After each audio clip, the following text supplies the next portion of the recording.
Hello दोस्तों, नमस्कार। आपका कृष्णा टेक्निकल गुरु चैनल में आपका स्वागत है। दोस्तों, आज हम बात करेंगे उत्तराखंड में आईटीआई अनुदेशक के पद के लिए वैकेंसी आई हुई है। टोटल आपको वैकेंसी बता दें, 370 पद रिक्त है। आप यहाँ पर देख भी सकते हैं कि कितने पद यहाँ पर खाली है। तो विस्तृत जानकारी हम लोग यहाँ पर देखेंगे, उसके बारे में चर्चा करेंगे, क्या क्या कितनी वैकेंसी है। तो आप लोग वीडियो को पूरा जरूर देखिए तथा अपने दोस्तों को शेयर कर दीजिए। तो दोस्तों, यहाँ पर हम देखेंगे कि जो यह भर्ती निकली हुई है, यह 16 फरवरी 2024 को जो है इसका विज्ञापन जारी कर दिया गया था इस भर्ती का। और इसमें जो ऑनलाइन आवेदन करने की तिथि है, यह 25 फरवरी 2024 से स्टार्ट हो गया है। यहाँ पर आप देख सकते हैं, ये 25 फरवरी जो है वहाँ से स्टार्ट हो गया है और 16 मार्च तक जो है इसका लास्ट डेट है। तथा आप इसमें ऑनलाइन जो है फॉर्म जब सबमिट कर लेंगे तो उसमें जो है संशोधन भी कर सकते हैं। 20 से 22 मार्च के बीच में आप संशोधन भी कर सकते हैं। तथा सबसे बहुत अच्छी बात यह है कि इसमें जो आप फॉर्म ये 25 फरवरी से 16 मार्च के बीच में फॉर्म भरेंगे, इसके बाद आपका जो एग्ज़ाम डेट है वो भी डिसाइड कर दिया गया है। जून महीने में आपका एग्ज़ाम डेट फिक्स कर दिया गया है।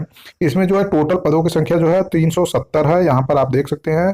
तथा इसके लिए अब जो आपको ऑनलाइन आवेदन करना होगा वह आप इस वेबसाइट पर जा करके ऑनलाइन आवेदन जो है वो कर सकते हैं, क्योंकि अब ऑनलाइन आवेदन जो है स्टार्ट हो चुका है। दोस्तों, यह जो इसमें जो चयन कैसे किया जाएगा, जो एग्ज़ाम है वो एग्ज़ाम के लिए भी बताया गया है कि जो यह जो है ऑब्जेक्टिव टाइप, जैसे 4 ऑप्शन होते हैं वैसे उस टाइप के आपके एग्ज़ाम होगा। इसका जो एग्ज़ाम होगा वह ऑफलाइन भी हो सकता है या ऑनलाइन भी हो सकता है। अभी यह डिसाइड नहीं किया गया है। जो टेंडर दिया जाएगा उसके बेस पर यह डिसाइड किया जाएगा कि जो आपका एग्जाम होगा वह ऑनलाइन होगा या ऑफलाइन होगा। यह पत्र जो यह जो आवेदन है यह आपको वहाँ के न्यूज़पेपर में भी दिया गया है। तो इसके बारे में यह सारी चीज़ें दिया हुआ है कि आपको ऑनलाइन आवेदन कैसे करना है। आपको mobile number, separate mobile number और ईमेल आईडी चाहिए उसके लिए। तथा आप जो है इस वेबसाइट पर और भी कोई अपडेट होगा तो यहाँ वेबसाइट दिया हुआ है, इस वेबसाइट से आप जो है सब कुछ देख सकते हैं। इसमें आप बात करते हैं जो है कि कितने पदों पे वैकेंसी निकली हुई है। तो पहला जो पद है वो इलेक्ट्रीशियन का है। तो इलेक्ट्रीशियन में कितना पद निकला हुआ है उसके बारे में यहाँ पर आप देख सकते हैं कि ये अनुदेशक का है। टोटल जो है 28 पदों के लिए वैकेंसी निकली हुई है। यहाँ आप देख सकते हैं, इसमें जो पदों का विवरण है वह आप देख सकते हैं। तो इसमें देखिए, जो वैकेंसी आती है वह डिप्लोमा और डिग्री के लिए अलग से आती है, और जो आईटीआई वाली ट्रेड होती है उसके लिए अलग से वैकेंसी आती है। तो यहाँ पर देखिए, जो डिप्लोमा और डिग्री के लिए वैकेंसी है वो टोटल 28 है। तथा जो आईटीआई वाले स्टूडेंट्स हैं उनके लिए ये वैकेंसी अलग से है, जो 47 पद है। सबसे दिक्कत वाली बात यह है साथियों की, जो ये भर्ती निकलती है अलग अलग स्टेट में निकलती है, उसमें अदर स्टेट वालों के लिए प्रॉब्लम होती है कि वो भर सकते हैं कि नहीं भर सकते हैं। तो इसके बारे में हम आपको नीचे दिखाएंगे भी कि आप इसमें भर सकते हैं कि नहीं भर सकते हैं। इसमें जो देखिए वेतनमान है, यह जो है यूपी में वैकेंसी सबसे अधिक वेतनमान पे निकलती है। उससे भी ज़्यादा यह जो है लेवल 7 ग्रेड पे जो है 44,900 से स्टार्ट है। तो यह लगभग में ग्रेड पे 4600 के नियर अबाउट आना चाहिए। यहाँ जो उम्र सीमा है वह 21 से 42 साल दिया हुआ है। अगर आप 42 साल तक उम्र है उसके बाद आप छूट भी ले सकते हैं, वो सब चीज़ें भी हैं। तो थोड़ा सा जल्दी जल्दी करते हैं। यहाँ पर देखिए, एक चीज़ और है, सबसे ज़्यादा स्टूडेंट्स को जो प्रॉब्लम होती है वह जो है अनुभव में प्रॉब्लम होती है कि अनुभव कितना होना चाहिए। तो दोस्तों, आपके लिए जो अनुभव के लिए एक वीडियो है, एक सेपरेट वीडियो मैंने बनाया हुआ है, आप उस वीडियो को जरूर देखिए। उसमें सारी चीज़ें डिटेल्स पूरा दिया गया है कि आपके जो अनुभव होना चाहिए वह रिजल्ट के बाद होना चाहिए, पहले होना चाहिए, सारी चीज़ें उसमें विधिवत दिया हुआ है। तो आप जो है वीडियो सेक्शन में जा करके वहाँ पर अनुभव वाला वीडियो जरूर देख सकते हैं। देखिए, यहाँ पर मैं थोड़ा थोड़ा आपको बता भी देता हूँ कि जो इसमें जो है, अगर आप बीटेक किए हुए हैं तो बीटेक के बाद जो है अनुभव 1 साल होता है। अगर आप डिप्लोमा किए हुए हैं तो उसमें अनुभव 2 साल होता है। तथा आईटीआई किए हुए हैं तो उसमें अनुभव 3 साल होता है। मतलब बीटेक के लिए 1 साल, डिप्लोमा के लिए 2 साल तथा आईटीआई के लिए अनुभव जो है 3 साल होता है। इसमें एक चीज़ और है, इसमें सीटीआई अनिवार्य कर दिया गया है। देखिए, यहाँ एनसीआईसी जो है, एनसीआईसी का मतलब वो जो सीटीआई का वो बोर्ड होता है वहाँ से ये शिल्प प्रशिक्षण प्रमाण पत्र को उसी को बोलते हैं। तो ये आपका अनिवार्य इसमें किया गया है। मतलब जो सीटीआई किए हुए हैं उन्हीं के लिए यह सबसे अच्छा मौका है। दोस्तों, उत्तराखंड में एक वैकेंसी अभी निकली हुई थी, उसमें अदर स्टेट वालों को भाग नहीं दिया गया था, मतलब उनको पार्टिसिपेट नहीं किया गया था, उनको बाहर कर दिया गया था। तो वहाँ के जितने सीटीआई वाले जो भी स्टूडेंट्स हैं उनकी जो है लगभग में ज़्यादातर लोग हो चुके हैं। तो यह वैकेंसी जो है नए स्टूडेंट्स के लिए बहुत अपॉर्चुनिटी जो है बहुत अच्छा है। तो वहाँ देखिए ये फीटर है, फीटर की वैकेंसी जो है वहाँ पे डिग्री और डिप्लोमा के लिए जो है 40 है, तथा आईटीआई के लिए जो है वैकेंसी वहाँ 30 है। यहाँ पर मैं थोड़ा सा जल्दी जल्दी कर देता हूँ आप लोग को। उसके बाद जो है इलेक्ट्रॉनिक मैकेनिक होता है, जो आप अगर इलेक्ट्रॉनिक से आप डिग्री डिप्लोमा किए हैं उसके लिए यह जो है इलेक्ट्रॉनिक मैकेनिक ट्रेड होती है। इसमें जो वैकेंसी 22 है, तथा जो आईटीआई है उसमें 18 पद है। उसके बाद बात करते हैं यहाँ पर और भी ट्रेड है, वेल्डर ट्रेड है, उसमें 19 है डिग्री डिप्लोमा के लिए, तथा जो आईटीआई वाले हैं उसमें 9 है। वेल्डर के कुछ कम सीटें भी आती हैं, कम स्टूडेंट्स भी होते हैं, इसलिए जो है उसमें सीटें थोड़ा कम होती हैं। सबसे ज़्यादा जो सीटें होती हैं वह है एम्प्लॉयबिलिटी, मतलब वहाँ पे ड्राइंग और एम्प्लॉयबिलिटी तथा वर्कशॉप कैलकुलेशन इन सब की थोड़ा सा ज़्यादा आती हैं, क्योंकि इसमें सभी स्टूडेंट्स पार्टिसिपेट करते हैं। तथा जो ट्रेड होती हैं वो इलेक्ट्रिकल, मतलब इलेक्ट्रीशियन और फिटर की पद जो है ज़्यादा निकलती है। इसमें देखिए एम्प्लॉयबिलिटी स्किल है, उसमें 24 पद है, 24 पद। इसमें सिर्फ आपके डिग्री और डिप्लोमा वाले लोग भाग ले सकते हैं। इसमें जो एक अनुदेशक है ये कला गणित, मतलब वर्कशॉप कैलकुलेशन है, इसमें 18 पद है। इसमें सिर्फ आपको डिग्री डिप्लोमा वाले स्टूडेंट्स भाग ले सकते हैं। तथा यहाँ पर जो ड्राफ्टमैन सिविल है उनके जो है 7 पद निकाले गए हैं। बाकी यहाँ पर नीचे आप और भी देख सकते हैं, फैशन डिजाइनिंग है, उसमें टोटल 6 पद हैं।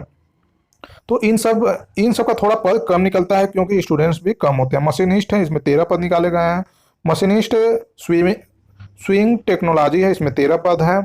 तथा मैकेनिक मोटर व्हीकल है, इसमें 10 है। तो दोस्तों यहाँ पर टोटल जो है आप नीचे देख लीजिएगा स्क्रॉल करके, टोटल जो है 370 पद निकाले गए हैं। बाकी अब नीचे आते हैं, थोड़ा सा और भी जानकारियाँ देख सकते हैं कि किसके लिए अनिवार्य है, किसके लिए अनिवार्य नहीं है। तो देखते हैं, थोड़ा सा स्क्रॉल करते हैं। यहाँ पर देखिए प्लम्बर के लिए भी है, बहुत सारी ट्रेड के लिए। देखिए जो आईटीआई चलती है, आईटीआई में बहुत सारी ट्रेड है। जैसे यूपी में भी आपकी वैकेंसी आई हुई थी, वहाँ लगभग में 59 ट्रेड के लिए वैकेंसी आई हुई थी। तो वैसे जो आईटीआई किसी भी स्टेट की होती है तो उसमें बहुत सारे वो क्या मतलब ट्रेड होती है। तो इसमें हम आप देख सकते हैं। देखिए अब दूसरी बात यहाँ पर देखिए, यहाँ पर जो ये तो वैकेंसी की बात हो गई। वैकेंसी के बाद यहाँ आते हैं कि जो इसमें रिटेन एग्जाम, मतलब जो आपकी मेरिट बनेगी वो कैसे बनेगी।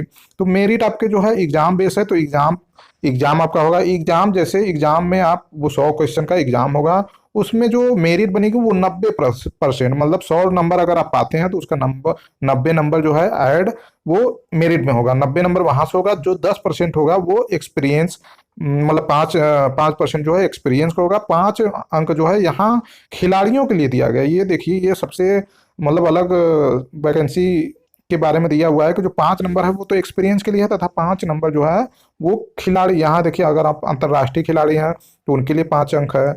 अगर राष्ट्रीय स्तर से 4 अंक है। ये मतलब 5 अंक आपको इसमें डिवाइड किया गया है। तथा जो 5 अंक और है वो एक्सपीरियंस के लिए किया गया है कि अगर आपका 1 साल का अनुभव है तो आपको 0.5, मतलब 2 साल के अनुभव पर आपको 1 नंबर आपको मिलेगा। 10 साल का अनुभव है तो 5 नंबर आपको ये मिल जाएगा। तो ये भी बहुत प्रभावित करेगा, क्योंकि बहुत लोगों का अगर 10 साल अनुभव है तो उनको 5 नंबर ऐसे ही मिल जाएगा।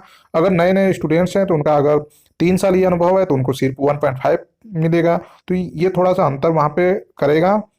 यहाँ पे देखिए दिया हुआ है कि आपको रिटेन जो है 100 क्वेश्चन का जो है आपका पेपर होगा। उसमें अलग अलग दिया भी है कि जो आपको 70 अंक जो है वो आपके ट्रेड से आएगा। ट्रेड का मतलब जैसे आप फीटर से हैं तो 70 अंक आपको फीटर से आएगा। जो 30 अंक है वो 30 अंक में आपको वहाँ के सामान्य ज्ञान आएगा, मतलब जीके जीएस ये सब हो। 10 अंक आपको कंप्यूटर आएगा, 10 अंक आपको हिंदी आएगा। तो हिंदी देखिए अब सभी स्टेट में अनिवार्य कर रहा है कि हिंदी से आपको जरूर पूछ रहा है। इसका जो आपको सिलेबस है कि मतलब क्या सिलेबस आएगा, जैसे बिहार में है तो वहाँ पे बहुत लेंदी सिलेबस दे दिया था बाद में डिग्री डिप्लोमा के लिए, लेकिन यहाँ पर आपको दिया हुआ है कि जो एनसीवीटी का पाठ्यक्रम है उसी से आपको मतलब रिलेटेड ये देगा।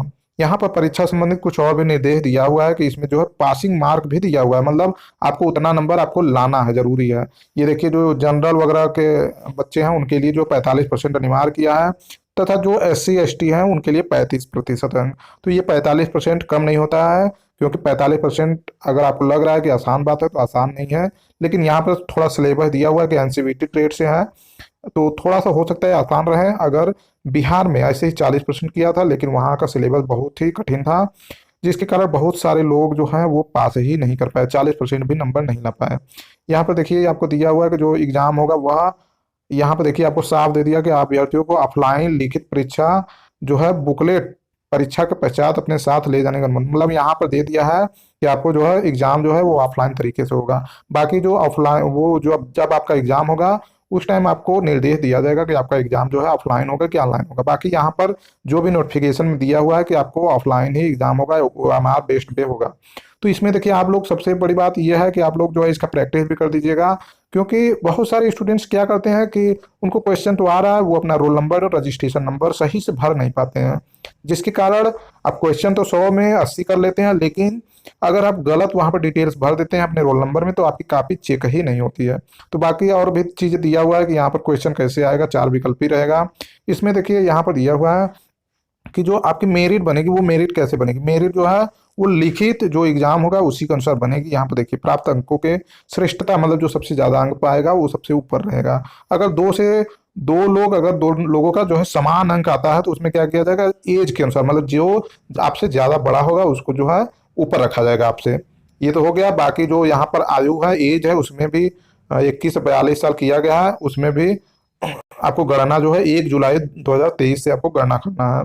इसमें कुछ छूट भी दिया गया, आप इसको नीचे जो है पीडीएफ में पढ़ लीजिएगा, मैं आपको टेलीग्राम ग्रुप में यह पीडीएफ डाल दूंगा।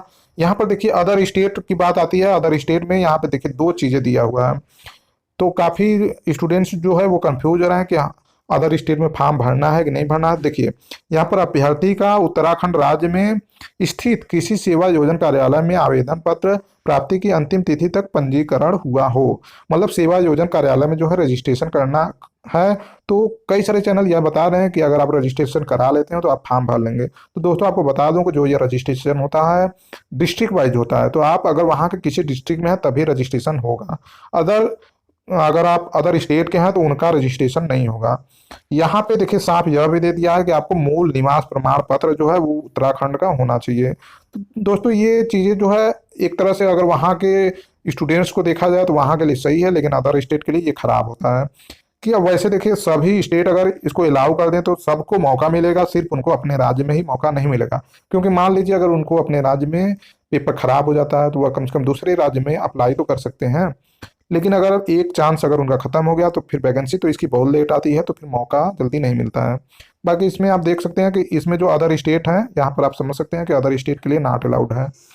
बाकी इसमें और भी चीज़ें हैं, आप इसको पीडीएफ में देख लीजिएगा कि क्या होना चाहिए, भारत का नागरिक होना चाहिए, ये सारी चीज़ें दिया हुआ शर्तें, ये शर्त सभी में दिया हुआ था। बाकी यहाँ पर देखिए वैवाहिक स्थिति जो है इसमें भी सभी स्टेट में यह दिया हुआ था कि अगर एक से ज़्यादा आपकी शादी हुई है तो आप मतलब इसमें अलाउ नहीं है। बाकी आरक्षण भी आपको मिलेगा, अगर आप उत्तराखंड के हैं तो आपको आरक्षण मिलेगा। बाकी अदर स्टेट का तो अलाउ ही नहीं है, तो अदर स्टेट में तो आरक्षण फिर मिलेगा भी नहीं, तो मिलता भी नहीं है। यहाँ पे देखिए दिया हुआ है कि अन्य पिछड़ा वर्ग के आरक्षण प्राप्त करने के लिए केवल उत्तराखंड राज्य की सेवाओं हेतु निर्गत प्रमाण पत्र ही मान होगा। देखिए सारी चीजें तो दे देता है कि अदर स्टेट भी अप्लाई कर सकते हैं, लेकिन मेन कंडीशन पर यहाँ यही लगा देता है कि निवास जो है वह उसी स्टेट का होना चाहिए। तो अब नियमावली नोटिफिकेशन कैसे बनता है अब इस पर मैं तो सवाल नहीं उठाऊंगा, लेकिन यह चीज़ें ध्यान में रखना चाहिए कि जो नोटिफिकेशन आप बना रहे हैं उसमें यह चीज़ें अनिवार्य ना करें, जिससे अदर स्टेट के भी स्टूडेंट्स जो है फॉर्म भर सकें। इसमें देखिए जो फीस है, फीस भी यहाँ डिसाइड किया गया। जो जनरल कैटेगरी है उनके लिए 300 है, तथा वहाँ के जो SC ST हैं उनके लिए 150 है, तथा जो दिव्यांग है उनके लिए 150 है, तथा जो अनाथ वगैरह है, देखिए ये अलग अलग ऑप्शन आ रहे हैं। जो वहाँ के ऑर्फन है, अनाथ है, उनके लिए फीस कोई नहीं निर्धारित किया गया, मतलब 0 है फीस। तो दोस्तों यही आपको जानकारी देना था कि उत्तराखंड के लिए जो है भर्ती निकल गई है। 370 पद हैं, पदों की संख्या कम नहीं है, क्योंकि अभी पिछली वैकेंसी आई हुई थी, तो काफ़ी जो है स्टूडेंट्स उसमें जो हो चुके हैं, जो बचे खुचे हैं वह इस वैकेंसी में होंगे। तो दोस्तों आप इस वैकेंसी को जो देखिए नीचे सिलेबस भी दिया हुआ है, पूरा डिटेल दिया हुआ है कि सामान्य ज्ञान में क्या क्या होगा, पूरा इसमें डिटेल्स दिया हुआ है। कंप्यूटर में भी पूरा दिया हुआ है, हिंदी में भी दिया हुआ है। तो देखिए सिलेबस साथ में दे दिया है, आप लोग तैयारी करिए। आपका जो एग्जाम होगा वह जून में निर्धारित कर दिया गया है।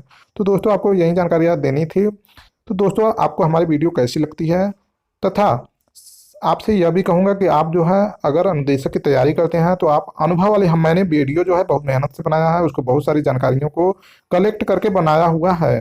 तो उस वीडियो को आप जरूर देखें, उससे बहुत सारी जानकारी आपको मिलेगी। क्योंकि जो भी अनुदेशक की वैकेंसी आती है उसमें अनुभव के कारण बहुत सारे लोग छट जाते हैं। अभी देखिए जो शॉर्ट लिस्ट यूपी में भी हुई है, अनुभव के कारण बहुत सारे लोग छट गए हैं। और अगर अनुभव सही नहीं होगा तो आगे भी छटेंगे। तो अनुभव प्रमाण पत्र आप अपना सही तरीके से जो है जहाँ भी जॉब करते हैं उस फॉर्मेट में जरूर आप बनवा लीजिएगा। तो दोस्तों मिलते हैं एक नई वीडियो पे नई जानकारी के साथ, तब तक के लिए धन्यवाद। जय हिंद, वंदे मातरम।